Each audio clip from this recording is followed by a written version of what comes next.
দেখছেন সবার খবর, সবার নজর, বার্তা এক নজর। শ্রীরামপুরে জমজমাট রোড শো। কংগ্রেস প্রার্থী শুভঙ্কর সরকারের সমর্থনে শক্তি প্রদর্শন। শ্রীরামপুর বিধানসভা কেন্দ্রের জাতীয় কংগ্রেস প্রার্থী শুভঙ্কর সরকারের সমর্থনে আজ এক বিশাল রোড শো অনুষ্ঠিত হলো।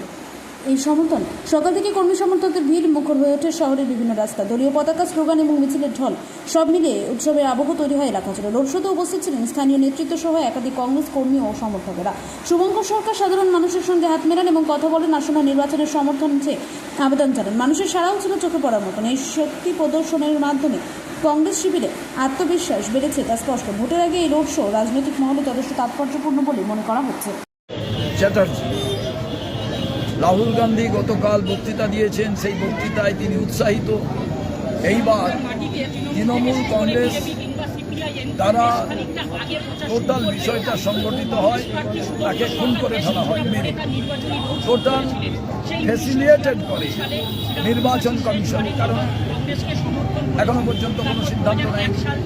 আর এই টোটাল সিস্টেমটাকে স্পন্সর করে বিজেপি। কেন আমি এটা বলছি? এখানে যখনই রক্ত ঝরাবার ব্যবস্থা হচ্ছে, আমরা দেখতে পাচ্ছি যে হাতের দেশলাই বাক্সটা কোনো সময় বিজেপি, আর কাঠিগুলো বার করে নিয়ে বারুদের সঙ্গে সংঘর্ষ ঘটাচ্ছে তৃণমূল। আবার কোনো সময় তৃণমূলের হাতে দেশলাইয়ের বাক্সটি, কাঠিগুলো বার করে নিয়ে বিজেপি আগুন ধরাচ্ছে। সেই মুর্শিদাবাদের শামসেরগঞ্জ থেকে একের পর এক ঘটনা ঘটছে। এটা বাইনারি পলিটিক্সের একটা দিক। রাহুল গান্ধী বলে গেছিলেন মোদি এবং মমতা বন্দ্যোপাধ্যায় এক।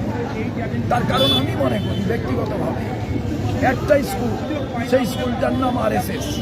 আর সেই RSS স্কুল থেকে দুজন ছাত্র খুব ভালো স্টুডেন্টের মতো কাজ করছে। একজন রেগুলার স্টুডেন্ট বিজেপি, আর একটা ডিস্টেন্স এডুকেশন করসপন্ডেন্স কোর্স করা ছাত্রী হচ্ছে মমতা বন্দ্যোপাধ্যায়, একটা টিএমসি, একটা বিজেপি। তো স্বাভাবিকভাবে এই দুজন ছাত্রছাত্রী সারা বাংলা জুড়ে তারা বাইনারি পলিটিক্স করতে চান, আর তারই অঙ্গ হিসাবে এখানে কংগ্রেস কর্মীকে মেরে ওরা ভয় পাওয়াতে চাইছে। কারণ ওরা বুঝেছে 294টায় কংগ্রেস লড়াই করে আজকে ভীত হয়ে গেছে। অমিত শাহ এখানে হেলিকপ্টার ল্যান্ড করার জন্য পারমিশন পান, বাংলায় নরেন্দ্র মোদী হেলিকপ্টার ল্যান্ড করার জন্য পারমিশন পান।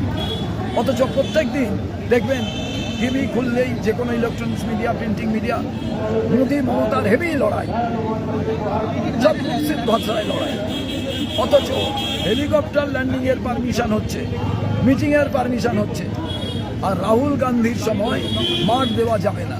মমতা বন্দ্যোপাধ্যায় হলে 8ই এপ্রিল মিটিং করতে পারবেন, রাহুল গান্ধী 23শে এপ্রিল মিটিং করতে পারবেন না। হেলিকপ্টারে মাঠ দেওয়া হবে না।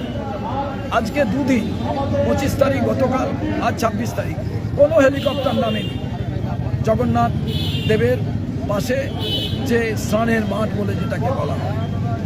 আমরা গেছিলাম, কর্তৃপক্ষ দিতে চাননি রাহুল গান্ধীর হেলিকপ্টারটা নামার জন্য। কি ভয়ঙ্কর বিষয়! তার কারণ ওরা কি শুভঙ্কর সরকারকে ভয় পাচ্ছে?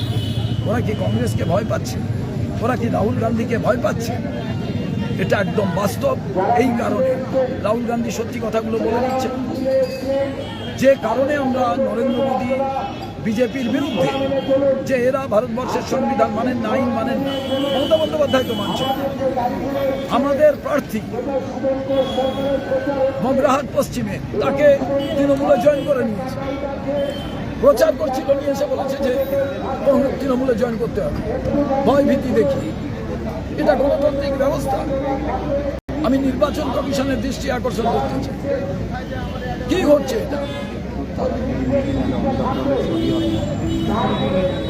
এই বিষয়টি আমার আলোকপাত করার দরকার ছিল, তার জন্য ধন্যবাদ।